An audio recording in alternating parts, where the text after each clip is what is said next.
حضرت ابو ہریرہ فرماتے ہیں رضی اللہ تعالیٰ عنہ کہ بھوک کی شدت سے میری کمر دوری ہو گئی، تو میں ڈرا کہ کوئی مجھے نقصان نہ ہو، تو مسجد نبوی کے ایسے گوشے پہ بیٹھ گیا جہاں لوگوں کا گزر ہوتا تھا۔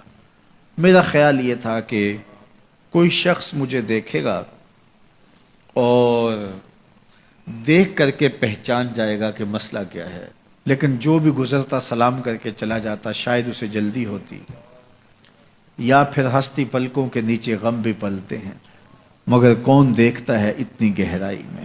میں نے سوچا کہ ایک قدم اور آگے بڑھوں اور آنے والوں سے ہم کلام ہوں، جب میں ان سے بات کروں گا تو میرے لہجے سے وہ میری آواز کی شکستگی سے پہچان جائیں گے کہ میرا مسئلہ کیا ہے۔ تو کہتے ہیں حضرت عمر رضی اللہ تعالیٰ عنہ آئے، میں ان سے کوئی مسئلہ شرعیہ دریافت کیا، لیکن شاید انہیں بھی جلدی تھی، انہوں نے مسئلہ بتایا اور آگے بڑھ گئے۔ میں پریشان تھا کہ حضرت سیدنا صدیق اکبر رضی اللہ تعالیٰ عنہ آئے۔ میں نے ان سے بھی قرآنی آیت کے بارے میں سوال کیا، لیکن وہ بھی جلدی میں تھے اور انہوں نے بس آیت بتائی اور آگے گزر گئے۔ تو فرماتے ہیں کہ میں ایک عجیب کیفیت میں مبتلا بیٹھا تھا کہ ایک جانب سے روشنی اٹھی اور دل و قلب و نگاہ کا مرشد اولین آ گیا۔ تو کہتے ہیں حضور آ گئے، تو چونکہ میری عادت بنی ہوئی تھی کہ میں ہر آنے والے سے مسئلہ ہی پوچھ رہا تھا، تو میں نے حضور سے بھی مسئلہ پوچھ لیا۔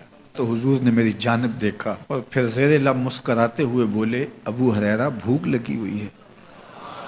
میں نے کہا جی حضور مجھے بھوک لگی ہے۔ کہا میرے پیچھے آ جاؤ۔ حجرات اقدس کی قربت میں حضور پہنچے تو اہل خانہ کو آواز دی کچھ کھانے کے لیے ہے؟ تو انہوں نے کہا دودھ کا ایک پیالہ ہے۔ مجھے فرمانے لگے ابو ہریرہ وہ جو صفہ کے چبوترے پہ بیٹھے ہیں جاؤ ان کو بلا لاؤ۔ کہتے ہیں دودھ کا ایک پیالہ، اور مجھے تسکین ہوئی تھی، لیکن 70 آدمی بیٹھے تھے وہاں۔ خیر حکم تھا، میں بلا لایا، میرے ہاتھ میں دودھ کا پیالہ دیا، کہا ابو ہریرہ دائیں سے شروع ہو جاؤ۔ اب میں ایک شخص کو پیالہ دیا اور دودھ کو دیکھنے لگا، اور وہ سیراب ہو کے گٹا گٹ پینے لگا، اپنی بھوک اور پیاس مٹا چکا، اور میں نے دیکھا کہ ایک قطرہ بھی کم نہیں ہوا۔ میرے اندر جو پہلے وسواس اٹھ رہے تھے اور مجھے جو احساس ہو رہا تھا وہ مٹ گیا۔ پھر میں نے دوسرے کو پیش کیا، اس نے بھی سیراب ہو کے پیا، لیکن دودھ ایک قطرہ بھی کم نہیں ہوا۔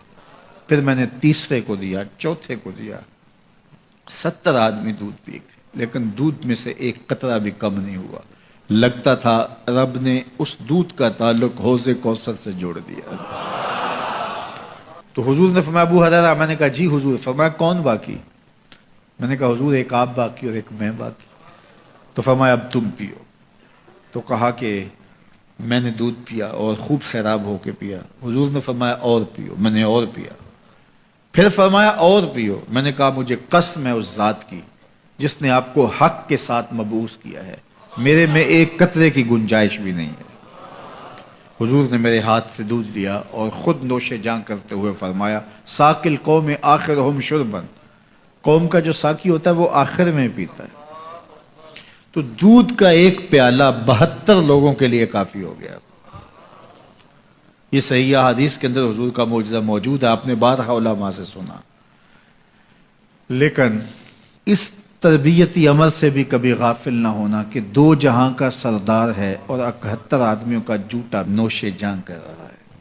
آج جب دولت پھیل رہی ہے، لوگوں کے پاس وسائل زیادہ ہوتے چلے جا رہے ہیں، تو ان کو ایک دوسرے سے گھن آنا شروع ہوتی ہے، برتن الگ ہوتے چلے جاتے ہیں۔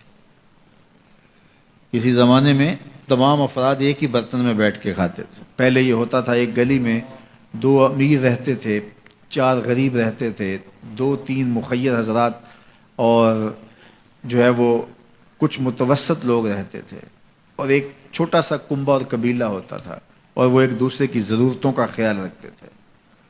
پیسے زیادہ آ گئے تو اب امیروں کو اس گلی سے گھن آنے لگی، تو وہ وہاں سے نقل مکانی کر گئے، انہیں وہاں رہنا اچھا نہیں لگتا۔ یہ بات ذہن میں رکھیے گا کہ ہمارے دین نے ہمیں ایک دوسرے کے دکھ بانٹنے کی تلقین کی ہے، ایک دوسرے کے قریب ہو کے رہیں اور ان کی ضرورتوں کا خیال رکھیں۔ اپنی استطاعت کے مطابق کسی کی عزت نفس کو نقصان پہنچائے بغیر، شہرت، ریا اور کسی اس طرح کی مرض کو اپنے قریب جو ہے وہ نہ آنے دیں، اور لوگوں کی اس مخفی انداز سے مدد کریں کہ ان کی ضروریات پوری ہوں۔ بلکہ میرے حضور نے ارشاد فرمایا، جس شخص نے صدقہ کیا اور اتنے مخفی انداز میں کیا کہ جو دائیں نے خرچ کیا بائیں کو خبر نہیں ہوئی، جب بائیں کو خبر نہیں ہوئی تو ہمسائے کو خبر کیسے ہوگی؟ لیکن یہاں تو 7 اخباروں میں خبر چھپتی ہے کہ فلاں صاحب نے فلاں غریب کی بیٹی کی شادی کی ہے۔ ذرا سوچ، اگر یہاں تیری بیٹی کھڑی ہوتی تو تیرا روح سخن کیا ہوتا؟